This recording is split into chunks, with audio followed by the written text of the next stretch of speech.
So today, an old series is returning. Through the Ages is something I ran during the later stages of Battlefield 4's life cycle, and it proved to be an extremely popular series. And so I thought it was right to bring it back for at least one more outing. Today, as I'm sure you can see, we're going to be focusing on one of the most iconic weapons in Battlefield history, the M1911 pistol.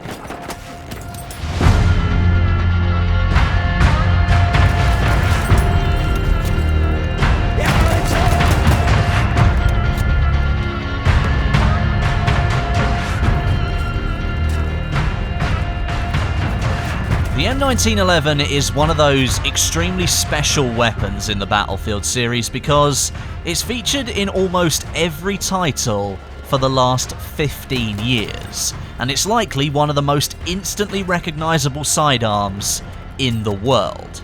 It's featured in Battlefield 1942, where it was known as the Colt, Battlefield Vietnam 1943, Bad Company 2, the Vietnam expansion for Bad Company 2, Battlefield Play for Free, Battlefield 3, 4 Hardline, and now Battlefield 1.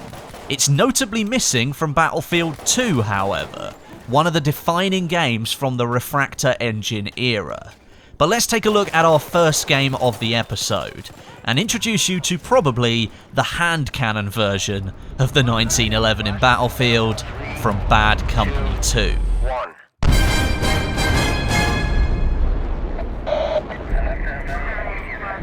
Here in this game, the 1911 was treated a little bit differently to the rest of the weapons in multiplayer. The weapon was pre-unlocked for players who bought the limited edition of the game, along with the Thompson SMG as well. And for players who bought the standard edition of the game, they could unlock the weapon by reaching rank 3 in the multiplayer, so the exclusivity to limited edition wasn't massive. When DICE designed Bad Company 2, the soundstage was clearly a big focus of development, and the 1911 was one of the centerpieces of that. This thing sounds really, really heavy, really punchy, like it could just knock the life out of anything that it wanted to. The sound is accompanied by a high maximum damage, 33.4 up close, which decreases down to 25 at distance. With a 2.1 damage multiplier to the head, at close range this thing could drop players in 2 shots. Really not to be messed with, this one. It did have to compete with other high damaging pistols like the Rex, and that being a revolver, there was a direct competition between the two. The decision was really if you wanted a magazine-fed sidearm or a revolver, but the 1911 came with a few benefits over the Rex. It recovered faster from each round that you fired, and it featured one more round in a magazine. The weapon in Bad Company 2 is just an absolute beast. It's really fun to use, and even pulling off some longer range shots with that minimum 25 damage, it's just so satisfying to watch your enemy fall to their death, and then you get the kill notification. The weapon also featured in the Vietnam expansion for Bad Company 2.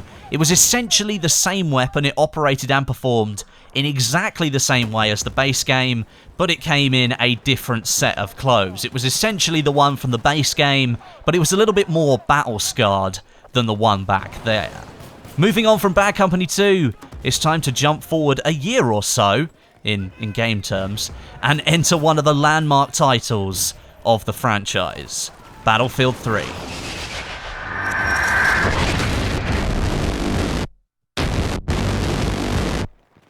In this game, the M1911 started out as an exclusive weapon to those who were members of the EA Gun Club.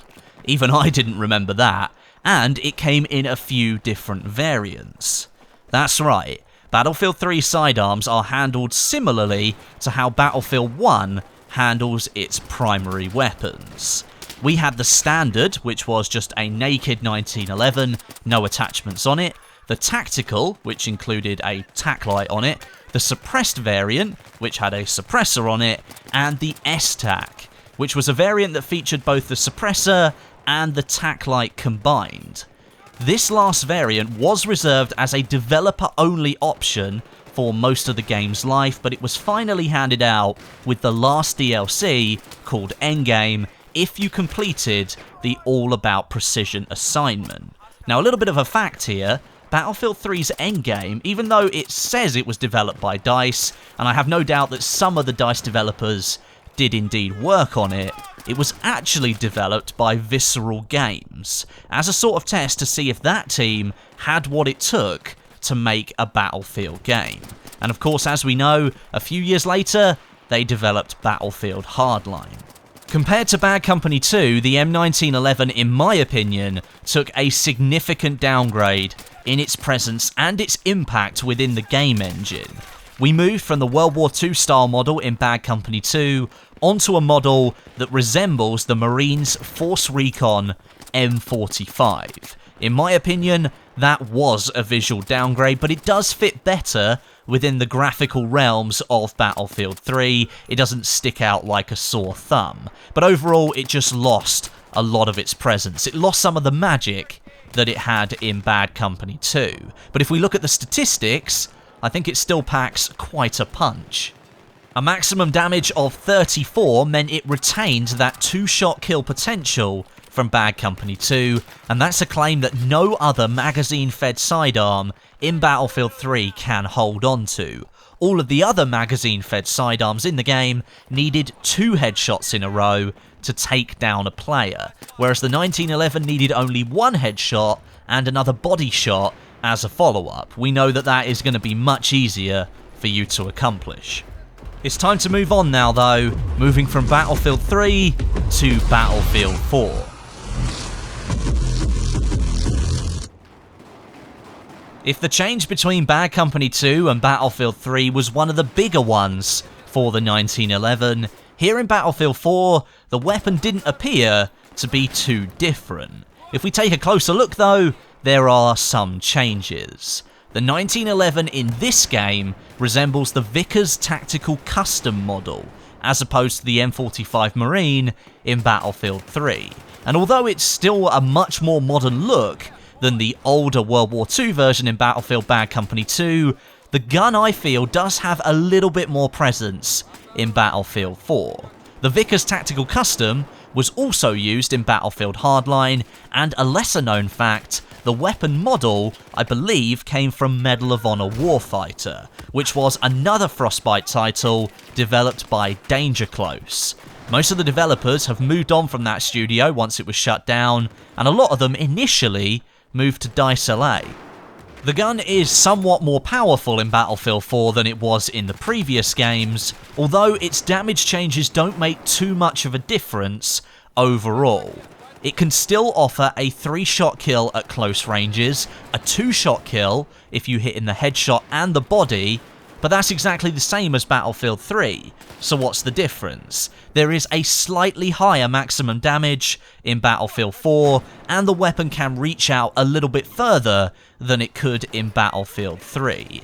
I felt it lost its effectiveness though, due to the sheer number of weapons that are available in Battlefield 4. The game as a whole, I feel, suffered from bloating, and that diluted all of the weapons and their roles into these smaller groups, and most of the time there were really only a few weapons that shone out brightly. But now it's time for the final entry in the video. I think this is where the 1911 returns to its former glory. Welcome to Battlefield 1.